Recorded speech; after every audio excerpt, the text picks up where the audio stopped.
Hey guys, how's it going? Brandon from Singleton's back here. Today I've got a really cool, really unique deck all about forcing combat to create some really interesting board states and really unique political decisions. Today's deck is $50 Thantis Defender. Like I said, we're forcing everyone into combat, but we are going to build up a massive wall of defenders to block, and then once everyone has whittled each other down, we are going to swoop in with a win. As we are sitting behind our defenses, pulling the strings and everything, it's not going to take too long for people to realize that we are the arch enemy, but as long as we've got that wall built up, ain't nothing coming through. Let's go ahead and just get right into it with our commander. Thantis the Warweaver is 3 black, red, green for a 5/5 legendary spider with vigilance and reach. It also says that all creatures attack each combat if able, and that whenever a creature attacks you or a planeswalker you control, put a 1/1 counter on Thantis. With Thantis forcing combat each turn, players are going to have to be super careful about what creatures are safe to play on the board, because a lot of utility creatures like Oracle of Moldiah or Seedborn Muse you want out to build you advantage, but they are not good at attacking, so they could die really easily. This is going to force our opponents into some really sticky situations every turn, trying to work out who it's safe to attack and with what, and it's going to create some interesting political decisions as people try to make deals that save their creatures. And the whole time, life totals are going to be getting knocked lower and lower. While this is happening with your opponents, it is super important to remember that Thantis forces your own creatures to attack each combat as well too, but we have mitigated this as much as possible by packing our deck full of creatures with Defender, that is, creatures that can't attack even under Thantis' effect. But we do have some creatures, like Thantis itself, which we do need to take care of. Luckily, Thantis' ability to put counters on itself makes it a pretty powerful attacker, so it shouldn't die in combat too much. Plus, those counters, as well as having vigilance and reach, make it an excellent blocker and a great deterrent against the people looking our way with their creatures. However, Thantis can still be removed by spells, and it's quite expensive to cast, so let's go over the other cards in the deck that can force combat as well. Grand Melee, Fumiko the Lowblood, and Warmonger Hellkite all have that crucial line of text: all creatures attack each combat if able. Grand Melee is only 4 mana, and it's an enchantment, making it difficult to remove, and has an extra line of text saying that all creatures block each combat if able as well. Forcing blocks as well as attacks can be a double-edged sword though, as it may help remove creatures that your opponents have been able to hold back, or it may force you to throw too many walls under a big creature and lose more defenses than necessary. Certainly something to keep in mind. Also, creatures with Death Touch become kill on sight with this out, trust me. Next, Fumiko, also at 4 mana for a 3/2 human samurai, actually only forces your opponent's creatures to attack, so yours are free to sit back and enjoy the show. If she ever gets blocked or blocks, she'll also get +X/+X equal to the number of attacking creatures, making her pretty lethal on either side of combat. And then Warmonger Hellkite is 6 mana for a 5/5 flying dragon with fire breathing for the whole attacking team. For 1 and a red, you can give all attacking creatures +1/+0, even on your opponent's turns, making their attacks on each other that much more lethal. For further backup, we have Geode Ranger and Agitator Ant, both of which can goad creatures. A goaded creature must attack if able, and must attack a player other than you if able. Geode Ranger is a 6 mana 4/3 with First Strike that goads all of target player's creatures whenever you play a land, and Agitator Ant is 3 mana for a 2/2 that says at the beginning of your end step, each player may put 2 1/1 counters on a creature they control, then goad those creatures. This ability triggers after your combat phase, it affects every player, and goad wears off at the beginning of your next turn, meaning you are fully free to take advantage of this at absolutely no downside. Last for this section are 3 cards that don't force your opponents to attack each other, but they do highly encourage it. Rite of the Raging Storm is a 5 mana enchantment that gives each player a 5/1 elemental token each turn. These tokens have haste and trample, must be sacrificed at the end of the turn, and cannot attack you or your planeswalkers. Frontier Warmonger is a 4 mana 4/4 human warrior that gives your opponent's creatures menace as long as they're attacking an opponent or their planeswalkers, and Frenzied Saddlebrute is 5 mana for a 5/4 orc warrior with haste that lets your opponent's creatures attack your other opponents and their planeswalkers as if they had haste. Note, they don't actually have haste though, so they can't tap themselves to get out of combat. Oh, and you may have noticed, these abilities are all in red, so stock up on mountains.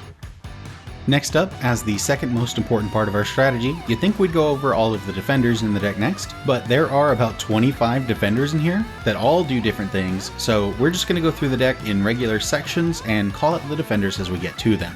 But let's go ahead and start off with some of the best blockers in the deck because they don't really have anywhere else to fit. Grappling Sundew, Wall of Bone, and Wall of Shadows are all super hard to kill. Grappling Sundew can gain indestructible for 4 and a green, and it has reach.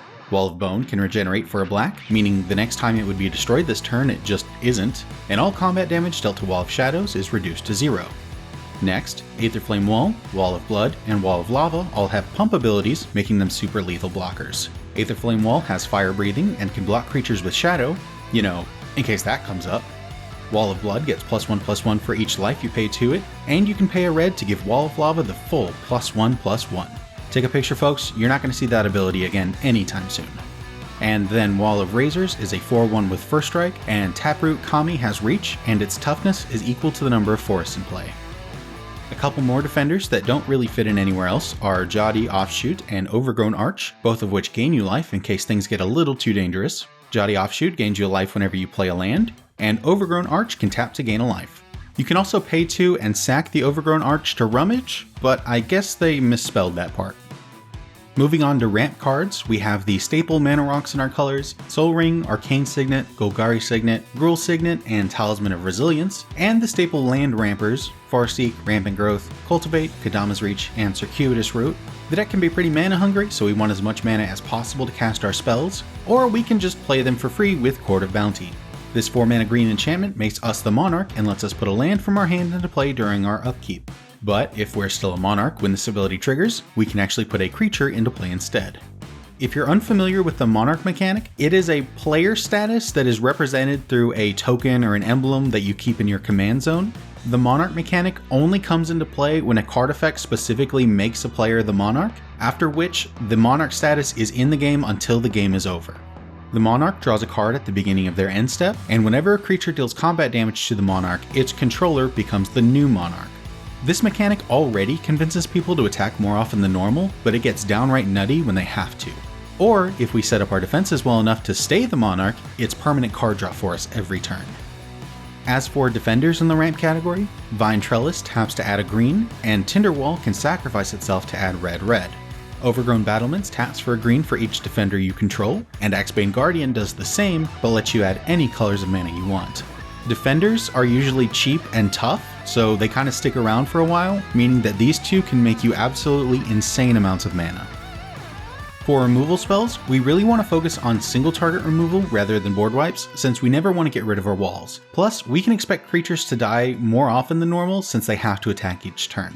Terminate and Royal Assassin are for destroying just creatures, and the Assassin specifically is really great for this deck. It's a 3-mana 1/1 that can tap to destroy a tapped creature. Our opponent's creature should be tapped most of the time, and tapping itself saves it from having to attack on our turn. For artifacts and enchantments, we have Return to Nature, Acidic Slime, and Rampage of the Clans. Return to Nature's ability to exile a card in a graveyard can actually be really handy sometimes. Acidic Slime can destroy a land if you really need it to, and Death Touch makes it really scary in combat. And Rampage of the Clans leaves players with an army of 3/3s to start swinging with. Then, as catch-all answers, we have the classic Beast Within, as well as standard all-stars Binding the Old Gods and Casualties of War. The only wall here is Aether Membrane. It's a 3-mana 0/5 with reach that says whenever it blocks a creature, return that creature to its owner's hand at the end of combat. It's a weird ability to see in red of all places, but the card is from Planar Chaos, so I guess it's okay. Just note that combat damage does get dealt before the blocked creature gets bounced back to hand, so if you block something power 5 or greater, this guy will still die. For drawing cards, we have a nice mix of spells and walls. Read the Bones, Painful Truths, and Ambition's Cost are all sorceries that draws cards and loses life, while Death Reap Ritual is an enchantment that lets us draw a card at the end of every turn that a creature died. Wall of Blossoms draws us a card when it enters the battlefield, and Gatecreeper Vine will instead search our library for a basic land or a gate and put that into our hand. Portcullis Vine has 2, tap, and sacrifice any creature with Defender to draw a card, and Wall of Mulch has green and sacrifice a wall specifically to draw a card. To protect our pieces, we have Swiftfoot Boots and Whisper Silk Cloak, which are equipments that prevent our opponents from targeting the equipped creature, Balagad Recovery to get a crucial piece from our graveyard back to our hand, and Golgari Charm, which we have to regenerate all of our creatures, but can instead give all creatures -1/-1 or destroy an enchantment if we need, all for the low cost of 2 mana. Sadly though, no walls here. When we finally want to get in and deal some damage ourselves, we actually have a handful of defenders that can deal direct damage to our opponents. Thermo Alchemist and Brimstone Trebuchet can both deal 1 damage to each opponent, and Vent Sentinel is 4 mana for a 2/4 with 1 in a red and tap, deal damage to target player equal to the number of defenders you control. This is the highest mana cost defender in the deck, and boy is it worth it. This guy is why Defender tribal players want a commander with red. Like I said, defenders are cheap and hard to kill, so they're easy to play and they stick around for a while. So this guy can easily deal 6 to 8 damage per turn, which is already a lot, but especially after our opponents have been beating each other down all game. After those 3, we also have Wall of Souls, which deals damage to any player equal to the amount of damage dealt to it in combat, and Emberwild Captain, which isn't a defender, but it is another way to make yourself the Monarch. And if you're the Monarch and someone attacks you, the Captain deals damage to that player equal to the number of cards in their hand. Lastly, we've got just a few combat-related cards. Tuk Tuk Rubblefort is a wall that gives all of our creatures haste, and then Towering Titan is a 6-mana giant that enters with 1/1 counters on it equal to the toughness of our other creatures, and it also lets you sacrifice a creature with Defender to give all attacking creatures trample. Just another effect that we can use on our opponent's turns to really shake up combat. And then finally, no Defender deck is complete without Assault Formation. It's 1 and a green for an enchantment with 3 abilities. Creatures you control assign combat damage according to their toughness. For a green, target creature with Defender can attack this turn, and for 2 and a green, creatures you control get +0/+1 until end of turn. With this, all of our little 1-mana 0-3s and 2-mana 0-4s become full-on 3-3s and 4-4s and can be pumped even bigger. And when it's finally time to lower the shields, we can turn our walls sideways and finally get in the red to deal with anyone still left in the game. After all that, we're just left with the lands. I won't go through them individually, but I will say that since we're pretty heavy in all 3 of our colors, I did go with a lot of 2-color tap lands. Any of them will do, but feel free to check the deck list in the description if you want to see exactly which ones I picked. Well guys, that's about it for this one. That was my Thantis Defender deck for at or under $50. Prices are pulled from tcgplayer.com and may include any heavily played or damaged cards, but the price does not include any basic lands, the commander, or any shipping costs. Of course, there's also a link to the deck list in the description where you can check out the full list as well as any of the other decks that I've worked on. And please do let me know in the comments how you feel about this deck or if there's something you'd like to see in the future. Don't forget to like and subscribe to see when the next video goes live as well. So, I hope you all enjoyed, and I do wish all of your games an abundance of chaos. Anyway, that's all for Singletons this time, and I hope to see you all again real soon.